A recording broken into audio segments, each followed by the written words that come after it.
नमस्कार, मैं नियाज खान और आप देख रहे हैं एनएमएफ न्यूज। जून 2022 का साल आपको याद होगा। केंद्र सरकार द्वारा युवाओं की नौकरी के लिए एक नई योजना की शुरुआत की गई थी, जिसके बाद देश के कई राज्यों में बवाल मच गया था। सार्वजनिक संपत्ति से लेकर सरकारी संपत्ति तक को नुकसान पहुंचाया गया, ट्रेनों में आग लगा दी गई, ट्रांसपोर्ट को बाधित किया गया, सड़कों पर तोड़फोड़ की गई, विरोध प्रदर्शन किया गया। ऐसा लगा कि युवा केंद्र की इस नई योजना को स्वीकार नहीं करेंगे। आपको अब तक अंदाजा लग गया होगा कि हम किस योजना की बात कर रहे हैं। अगर अभी भी नहीं पता तो चलिए आपको बता देते हैं। ये योजना है अग्निपथ योजना, जिसके ऐलान के बाद इतना बवाल हुआ। खासकर बिहार में तो युवाओं ने काफी तोड़फोड़ और हंगामा किया।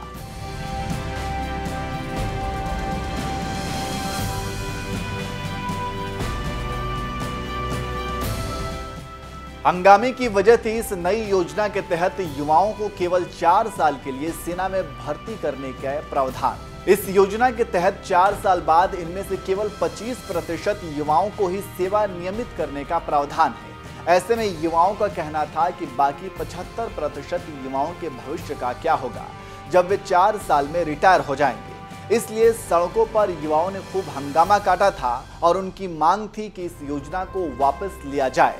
वहीं इन हंगामों की आग में घी डालने का काम किया था विपक्षी नेताओं की बयानबाजी ने। एक तरफ युवा हंगामा तो कर ही रहे थे, वहीं दूसरी तरफ विपक्ष इस पर अपनी राजनीतिक रोटियां भी सेकने में लग गया था।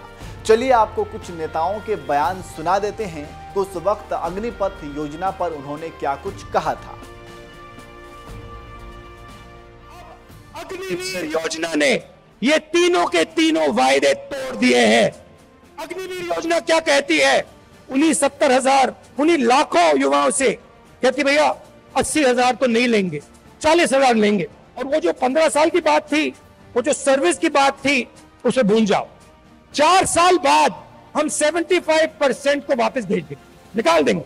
बस 25% हम रखेंगे, 25% को हम रखेंगे, बाकी को हम छोड़ देंगे। आप लोग जाइए, बेरोजगार हो जाइए।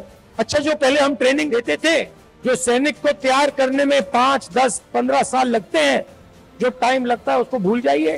सिर्फ 6 महीने की ट्रेनिंग की जरूरत है। 4 साल बाद घर वापसी।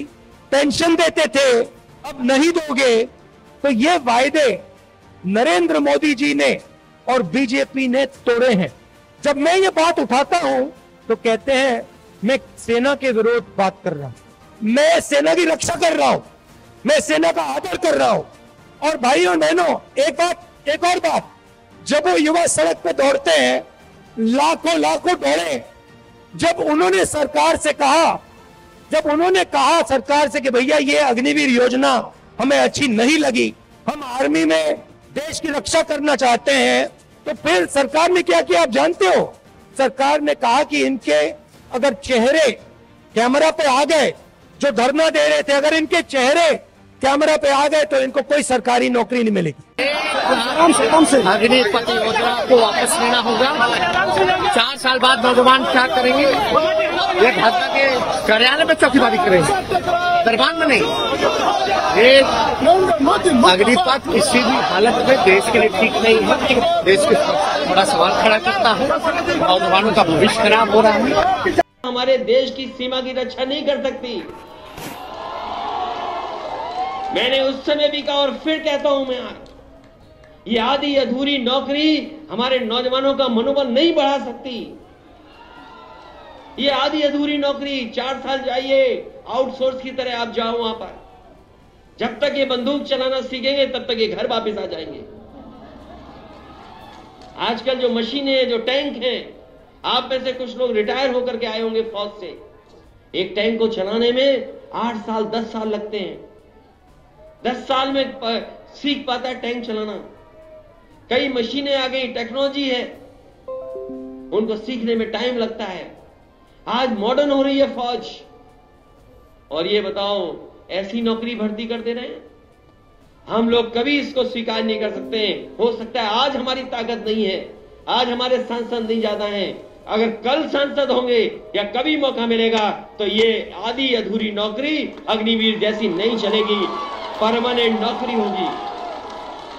क्योंकि हमारा नौजवान तो सुना आपने किस तरह से विपक्षी नेताओं ने अग्निवीर योजना को लेकर केंद्र सरकार पर निशाना साधा था और इसके खिलाफ अपील भी की गई थी। वहीं अब इन तमाम विरोधियों को सुप्रीम कोर्ट ने जोरदार झटका दिया है। जी हां, सुप्रीम कोर्ट ने सेना में भर्ती की केंद्र सरकार की अग्निपथ योजना के खिलाफ 2 अपीलों को सोमवार को खारिज कर दिया है।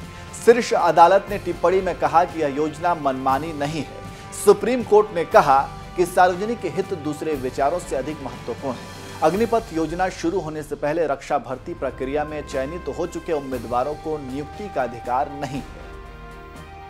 आपको बता दें कि फरवरी में दिल्ली उच्च न्यायालय ने अग्निपथ योजना की वैधता को बरकरार रखा, जिसके खिलाफ शीर्ष अदालत में 2 याचिकाएं दायर की गई थी। दिल्ली उच्च न्यायालय ने कहा कि अग्निपथ योजना राष्ट्रीय हित में तैयार की गई थी और यह सुनिश्चित करने के लिए कि सशस्त्र बल बेहतर तरीके से तैयार है। वहीं दिल्ली हाईकोर्ट के फैसले के खिलाफ सुप्रीम कोर्ट में 2 याचिकाएं दायर की गई थी, जिस पर सुप्रीम कोर्ट की पीठ ने कहा, हम हाईकोर्ट के फैसले में हस्तक्षेप नहीं करेंगे। हाईकोर्ट ने इसके सभी पहलुओं पर विचार किया था। इसके साथ शीर्ष अदालत ने याचिका खारिज कर दी।